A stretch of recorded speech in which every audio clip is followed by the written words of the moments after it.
morning, everybody. It's still me again. You can go ahead and turn over to Romans 5. All right, we'll be there in a second. This summer, I was gone from home for, I think, the longest amount of time, away from my family that I've ever been. It was quite an adventure. It wasn't super exotic. I went to Lawrence, Kansas, where it's just a bit hillier than here. It's like Champaign, but with like one hill. Exciting. I went there for an internship with their campus ministry. The campus minister, Willie O'Quinn, came to the ministry and training program I was a part of. He did this great lesson that very much convicted my heart, and I said, look, I need to just be taught by you. I need to learn from you. You make me very uncomfortable. He's very intimidating. And he's so knowledgeable and wise, and I'm like, I just need to go and learn from you. And he was like, awesome, we'd love to have you. I grew in many ways. I learned a lot of things. I spent 6 weeks there just evangelizing, doing Bible studies, doing D groups. I spoke a few times and really just worked on developing my character. It was an amazing time. One day, when I was reaching out, most of my time was spent reaching out on campus, from 9 in the morning till like 2 in the afternoon. But one day when I was reaching out, I came across a lady and I stopped her. And I just got in her way and was like, hey, hey, how you doing? And she was immediately put on guard and she was like, okay, who are you? What's your deal?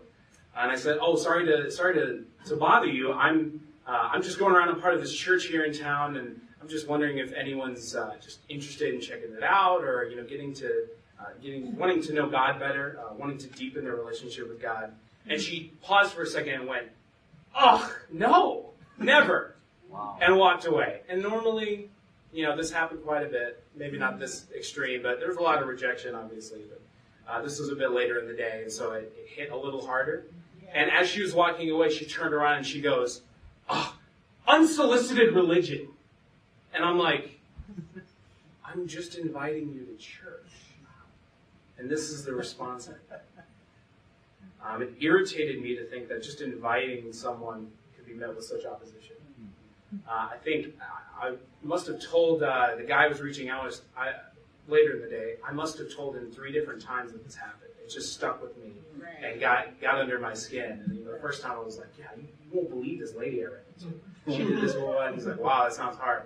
And then like 2 hours later, I'm like, oh yeah, before you showed up, like I was reaching out to these people, and this one lady was like, yeah, okay. And then later we're hanging out in the evening, and I'm like, oh, Karin, I got to tell you about this guy. This lady, she's like, I know what you're going to say. Like, that's what you told me. Clearly, it stuck with me.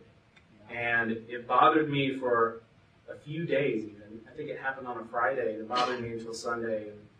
And that Sunday, as we were reflecting on the cross, it came up again.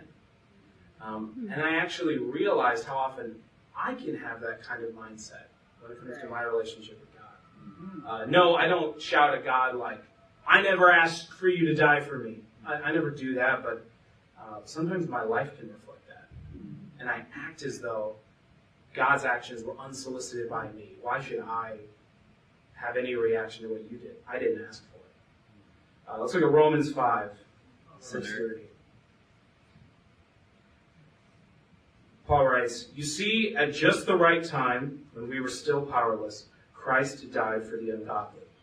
Very rarely will anyone die for a righteous person, though for a good person someone might possibly dare to die. But God demonstrates his own love for us in this. While we were still sinners, Christ died for us. Sometimes I can just be very ungrateful. I can have this ungrateful mindset that this is my own life, and I'm allowed to do whatever I want with it. When I gave up my own life many years ago and decided that now I live God's way. Now I respond to the sacrifice that was given for me. When I sin or act out of faithlessness, the cross gives me a chance to repent. It gives me hope. It was a reminder of just what I'm able to offer people when I go reach out, when I go invite people to church, or when I go just asking if they want to be in a Bible study, or telling my friends about the things God has done in my life. it's a reminder of what I offer. I don't just offer a place to meet on Sunday. How amazing is God's love that even when I continue to be unworthy of Jesus and his sacrifice, I am redeemed. Amen. Let's pray.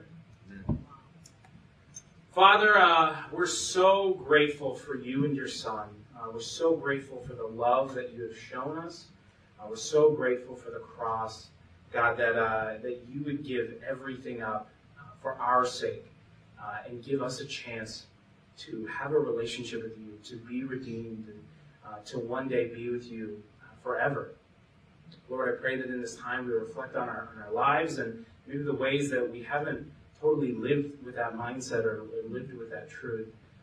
Lord, I pray that it can just be a sober examination of ourselves, and I pray that we can just really draw near to you in this time. I pray this in your Son's name. Amen.